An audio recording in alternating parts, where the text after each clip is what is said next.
Hi, hello, welcome. My name is Trina.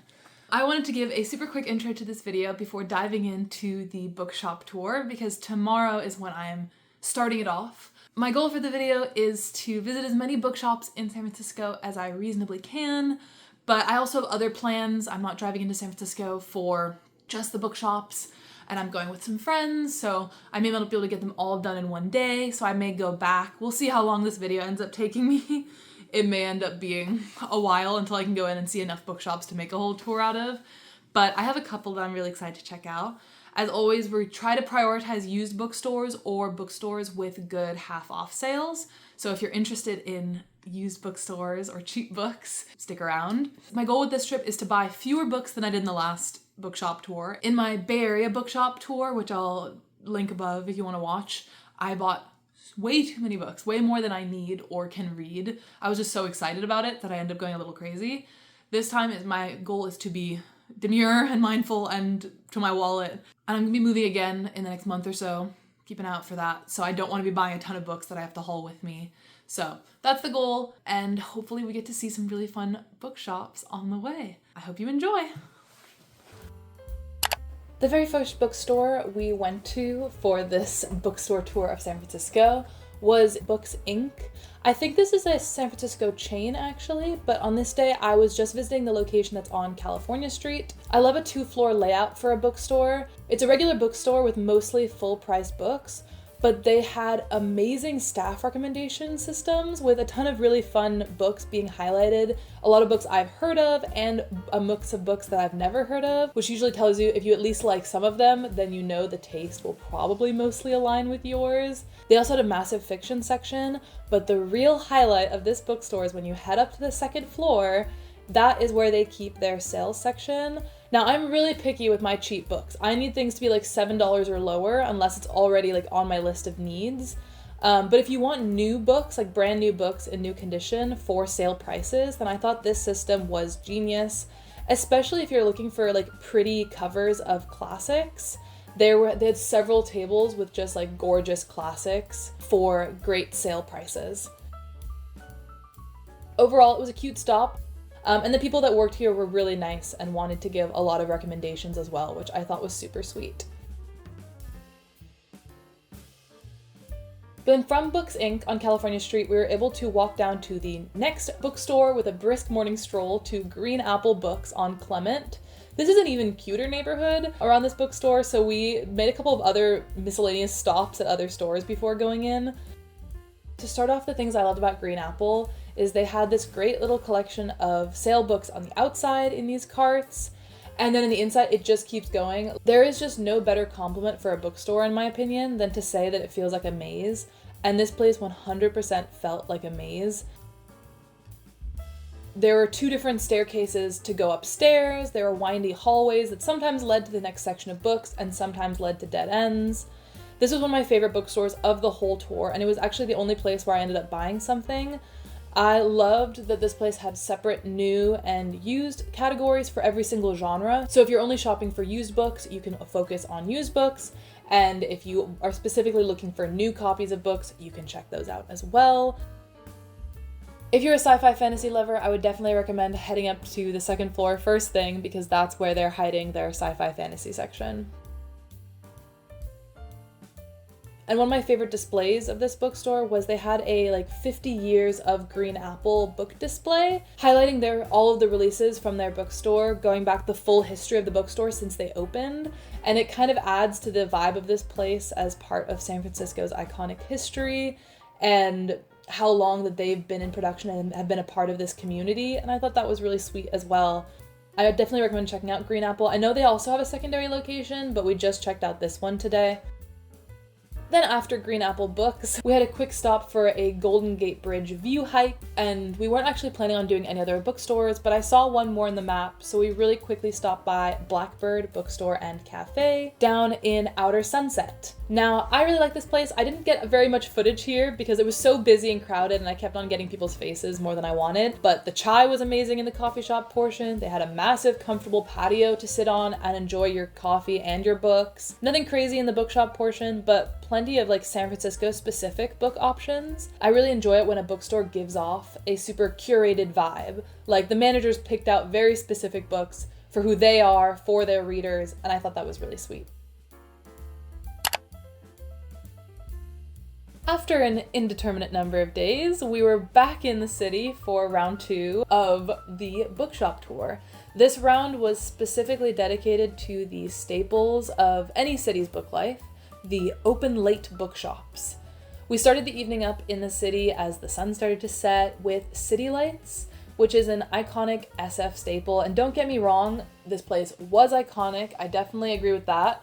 It has 3 floors, it has amazing old protest slogans, and a great collection of counterculture literature and poetry, especially up in their poetry room on the 3rd floor.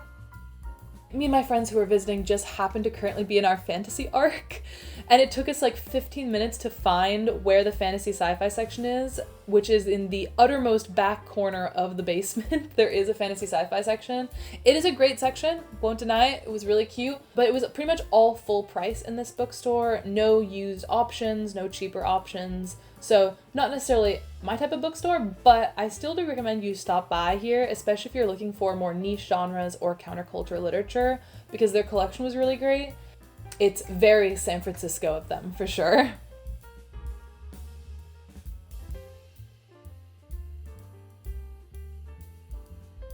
After City Lights, we took a little drive and continued to the next stop, which was Fabulosa Books, which I have to say was probably my favorite of the entire bookshop tour, at least one of my absolute favorites. I loved everything about this place. It is primarily queer literature. I think that's their focus, is like to be a queer bookstore, and they definitely focused on that. I love the way they categorize books. They had their own queer sci-fi fantasy section. They had lesbian fiction, lesbian memoir, gay fiction, gay memoir, all of these sections separated out so you can look for super specific areas.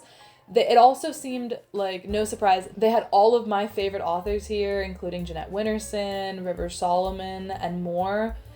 And I really love the idea of having a queer science fiction section on its own. They also had really cute stickers, so we got some stickers while we were here. And they do have a lot of used books, so there were some cheap options. And I did buy a couple of books here, which I'll talk about at the end of the video. Overall, amazing stop. Absolutely check out Fabulosa if you're in the area. I loved the vibe, loved the prices, loved the categories, loved everything. We actually had plans to stop by a little bar, but before we went to the bar, there was a bookstore just a couple of blocks away that we decided to see first, called Dog-Eared Books. I really like this place, again, with lots of older used books, but it was mostly new book prices. I really appreciate that almost all the bookstores we went to in San Francisco had some sort of effort to have used cheaper options for books. They really care about the community in San Francisco. I thought it was really sweet. Almost all the bookstores, even though this is technically a new bookstore and it was mostly new books, you could find some options for cheaper literature as well, which I appreciated. The only thing I would complain about is some of these bookstores sort in their used books into their new books, like they keep them all on the same shelves, which is just impossible then to find when I'm specifically only looking for used books, but I didn't mind it too much. I don't know how many different ways I can say that I love the bookstore, but I love this bookstore, and I loved that the city is so committed to having affordable book buying options, and I love the location of this place as well. It was a cute area. They even had their own separate mushroom section just for mushroom related books.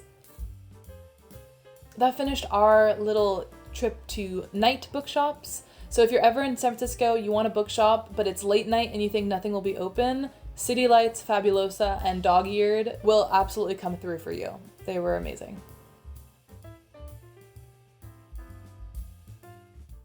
I'm about to do one more trip into San Francisco. I'm really hoping to get all of the bookshops today, because if I have to do this drive one more time, I might lose my marbles, but fingers crossed. Day 3 of the bookshop tour took us up to Haight Street because we knew there was a group of bookstores all on the one street, so we wanted to visit them all together, starting off with Bound Together Books, an anarchist collective bookstore. Overall, this place was really small, really cute, Overall, an immaculate vibe, great music, and a great collection of literary used books at really reasonable prices. They specifically had additionally like cheaper priced books underneath the front counter, which I liked that they were separated out. This also seems like a really sweet local place to go to. The owner was on a lunch break when we first got there, so we waited for him to reopen. Places like this kind of define what make San Francisco bookstores feel so special. All of them have huge selections of books focused on human rights issues.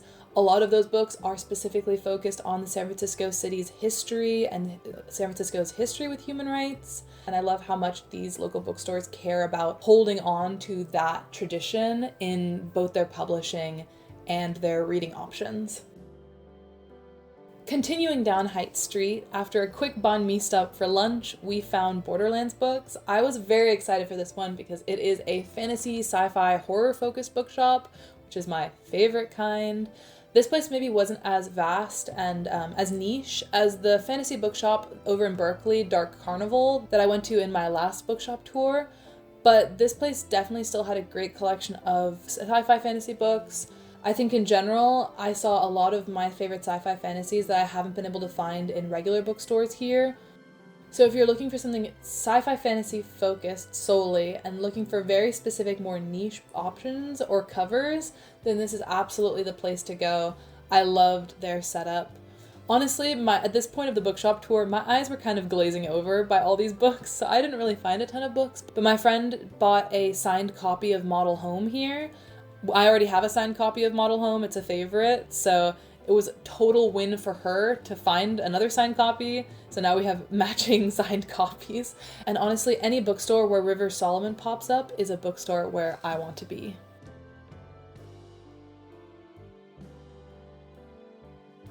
The next bookstore was right across the street from Borderlands, and it was Booksmith. Booksmith is a fully new bookshop. I didn't see any used books, but they definitely still put their own creative spin on the standard bookshop. There was a little seating cushioned area in a book hallway off the main room for the bookshop, and there were tons of fun little displays of book recommendations that used if you like this book, try this book kind of style for recommendations. And I love employee recommendation sections always. They had all these little notes, especially for this one for this N.K. Jemisin book that just said, "Oh my god, just trust me." I loved that. I do trust her and I own that book and I will be reading it as a result. Their fantasy sci-fi mystery section was super cute, decorated with like chalkboard art. It was small, but it was a mighty section. It was not too bad, especially if you look at the number of Robin Hobb books they have. I always trust a fantasy sci-fi section with this many Robin Hobb books.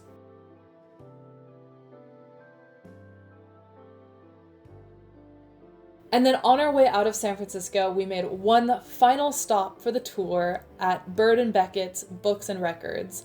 Never say I don't do anything for the vlogs because the drive to get to this bookstore was crazy. We were in some windy roads. But I'm so glad we made it to this place. This bookstore is iconic specifically for its weekend evening jazz performances that they host. And you can sort of see where they would host it, where the bookshelves in this bookstore can be rolled away for the jazz performers. Unfortunately, this time we were not trying to be there that late into the evening, so we couldn't see any performances. We were just there for the normal day version of the bookstore, but I obviously loved it. It's a running theme in this video. So many amazing bookstores in San Francisco. This place had that amazing old bookshop smell, and they had a massive collection of used books and records in all genres and themes, even incredibly niche ones.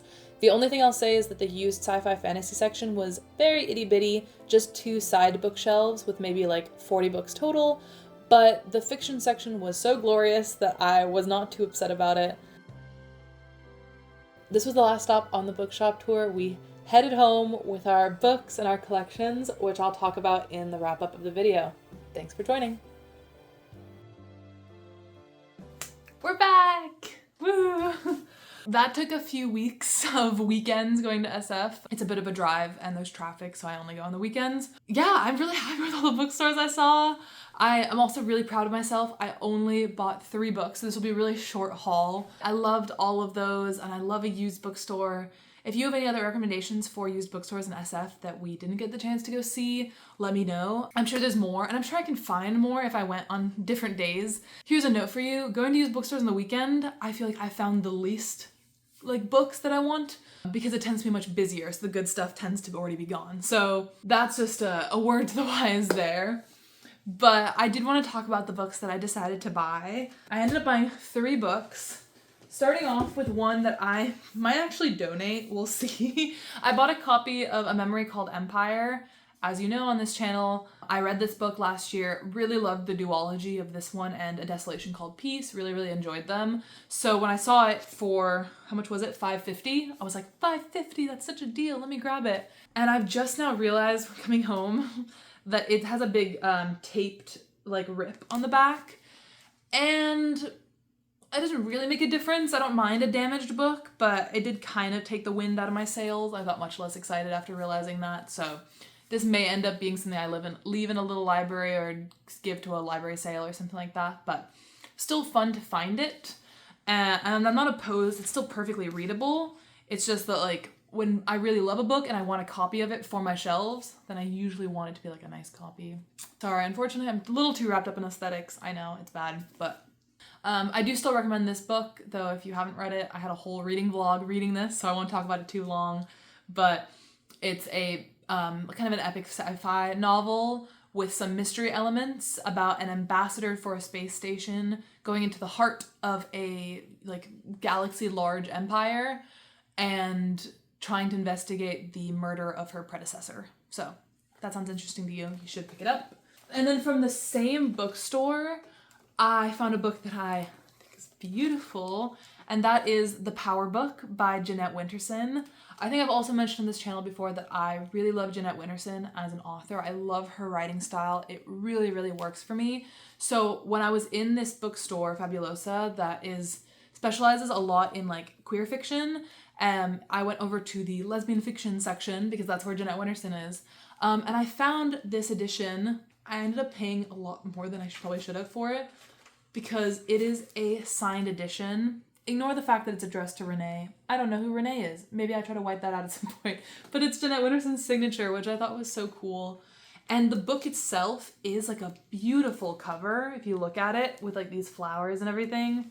So that felt like a worthy investment because now I'm getting close to having signed books from all my favorite authors, which is awesome. I think I'm just missing Naomi Novik and Jane Austen, and then that'll complete the collection. But yeah, this seems like a really interesting story too, with some sci-fi elements and computers and AI, which very topical. I would read anything that Jeanette Winterson wrote, but this book in particular seemed like a cool book with a really gorgeous cover, and it's signed, so very proud of this decision, very proud of this purchase. I can say it's specifically what kind of sci-fi. Winterson's 7th novel unfolds the world of computers and transforms the signal development of our time into a wholly human medium. So, it doesn't really mean anything, but that's what Jeanette Winterson's writing is. It rarely means anything until it means everything, is my tagline for her. Oh my goodness, all my stickers just fell out of this. I like to collect stickers and bookmarks from the bookstores I go to, so I can show you I got a Borderlands Books sticker from their shop for free. I got a sticker from Bird and Beckett, which was the jazz bookstore, and I have a Green Apple Books bookmark. So put those over here. But the last book I got from Green Apple Books, and that is Winter of the Witch, the last Winter Night trilogy book.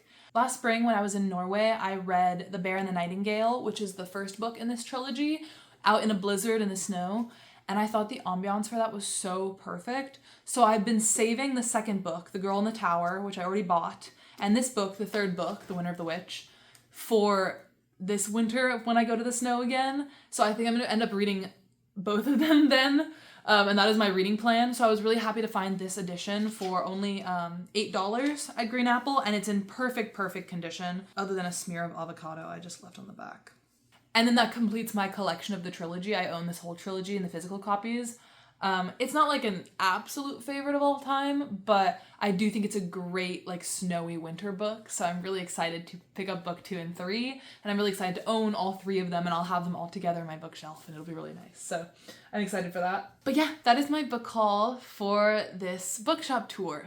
Way better than my haul from the last bookshop tour, which was so unnecessary, but we live and we learn.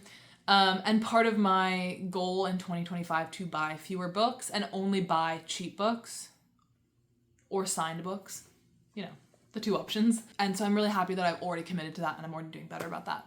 But yeah, I hope you enjoyed this whole video. I hope you check out the bookstores mentioned next time you're in San Francisco. Feel free to check out my Bay Area bookshop tour as well if you're ever in the San Francisco Bay Area, because there are even more there. And if you have any more to recommend, let me know. I might do a part 2 of either of these if I find enough bookstores to make a part 2. So that is always a possibility. But if you made it this far, thanks for watching. Please feel free to comment, like, subscribe, whatever you want to do. Make sure to have an amazing day, and I'll see you in the next video. Bye!